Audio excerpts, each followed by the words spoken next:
এটা জটিল সমস্যা কৰ্মচাৰী সমাজ যে আমাৰ আজিৰ তাৰিখত গোটেই ভাৰতবৰ্ষৰ যিটো এটা জটিল সমস্যা কৰ্মচাৰী সমাজৰ যে NPS UPS ব্যৱস্থা, সেইটো আমি সদৌ অসম কৰ্মচাৰী পৰিষদে তাত আমাৰ ওদালগুৰি জিলা কৰ্মচাৰী পৰিষদৰ সম্পূৰ্ণ সহযোগী যে আমি ইয়াৰ বিৰুদ্ধে প্ৰতিবাদ কৰি আছোঁ।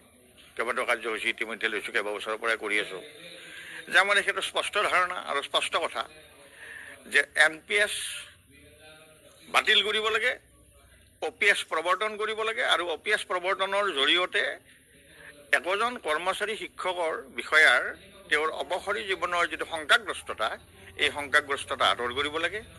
আৰু নিশ্চিতভাৱেই আজি আপোনালোকক ক'ব পাৰোঁ যে এই যিটো প্ৰতিবাদ, এই ব্যৱস্থাৰ বিকল্প নোহোৱালৈকে, NPS ব্যৱস্থাৰ বিকল্প নোহোৱালৈকে সদৌ অসম কৰ্মচাৰী পৰিষদে এই প্ৰতিবাদ, এই সংগ্ৰাম অব্যাহত ৰাখিব। অন্যহাতে ৰাজ্যখনৰ যিবিলাক ধৰক আমাৰ অষ্টম দৰমহা আয়োগৰ কথা আহিছে, ইতিমধ্যে আমাৰ অসমৰ মাননীয় মুখ্যমন্ত্ৰী মহোদয়ে অষ্টম দৰমহা আয়োগৰ কথা ঘোষণা কৰিছে, যদিও কাৰ্যালয়ৰ ভিত্তিত একো স্মাৰক পত্ৰ বা অফিচ মেমৰেণ্ডাম ওলোৱা নাই।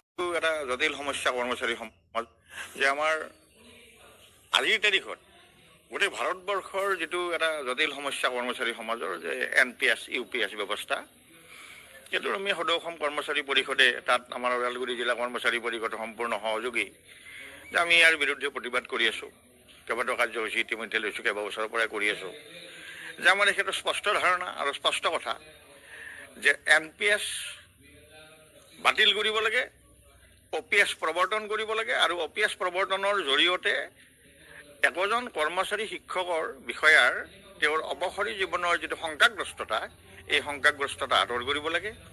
আৰু নিশ্চিতভাৱেই আজি আপোনালোকক ক'ব পাৰোঁ যে এই যিটো প্ৰতিবাদ, এই ব্যৱস্থাৰ বিকল্প নোহোৱালৈকে, NPS ব্যৱস্থাৰ বিকল্প নোহোৱালৈকে সদৌ অসম কৰ্মচাৰী পৰিষদে এই প্ৰতিবাদ, এই সংগ্ৰাম অব্যাহত ৰাখিব।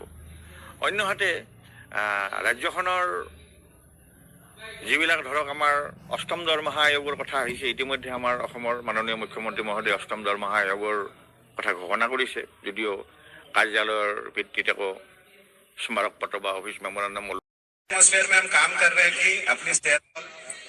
सभी को मेरा नमस्कार।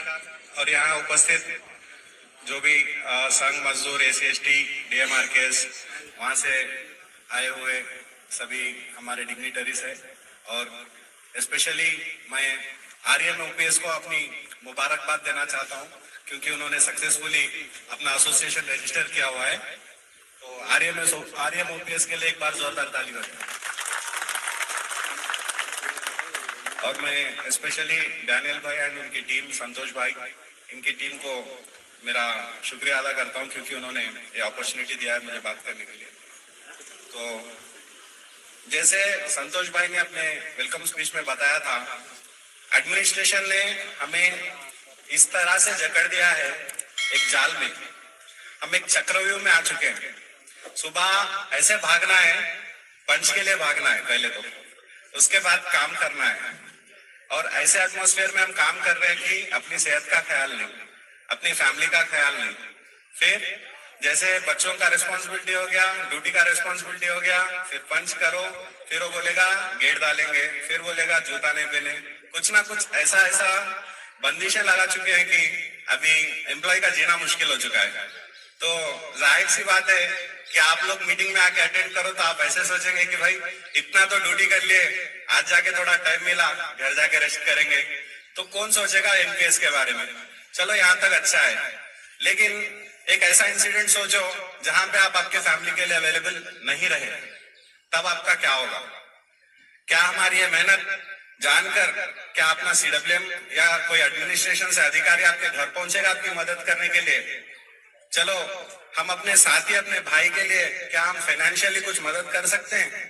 हमारी इनकम इतनी है जो इन्फ्लेशन रेट से एग्जैक्टली इक्वल है, तो हम अपना ही खर्चा मीट करना इतना मुश्किल है कि हम अपना फ्रेंड को भी हेल्प नहीं कर सकते। लेकिन हम एक काम कर सकते हैं जरूर, आप ऐसे स्ट्रगल कीजिए कि हर किसी को OPS मिल जाए।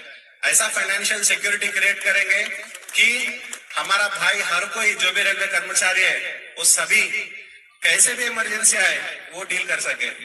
अभी हमने मकबूल भाई का एग्जाम्पल देखा है, 3,500 में क्या हो पाएगा।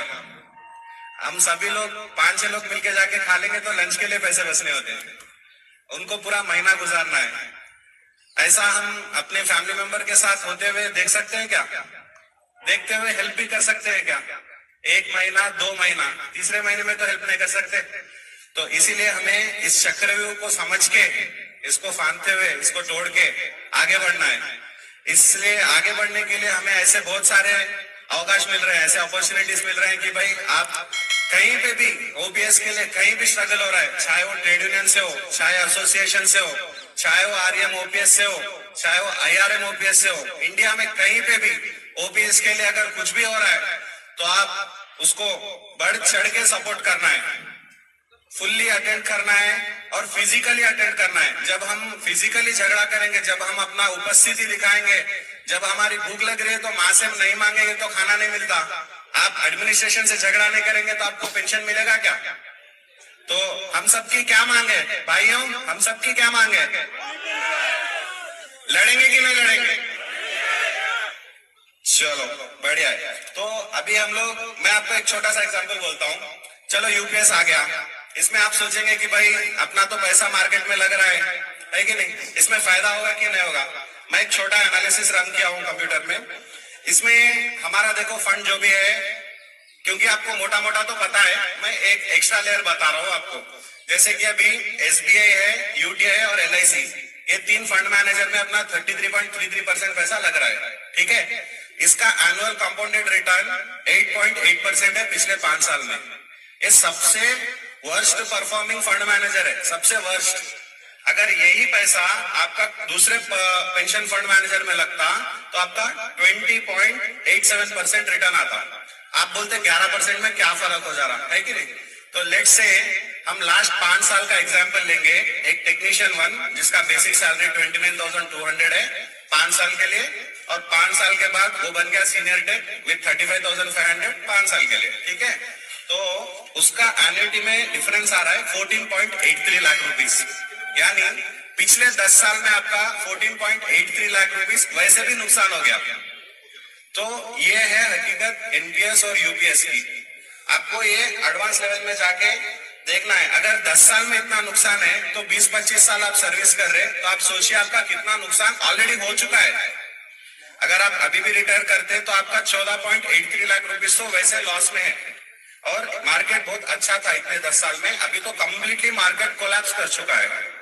जो भी शेयर मार्केट फॉलो कर रहे हैं, अपने जितने भी यंग नौजवान, आप सभी को पता है share market recently completely collapse कर चुका है, और आपका फंड वैल्यू भी उसके इक्वलेंटली कोलैप्स कर चुका है। तो ऐसे हालत में हम लोग अपना जो आखिरी बुढ़ापे का सहारा है उसको मार्केट के भरोसे पे चला पाएंगे क्या?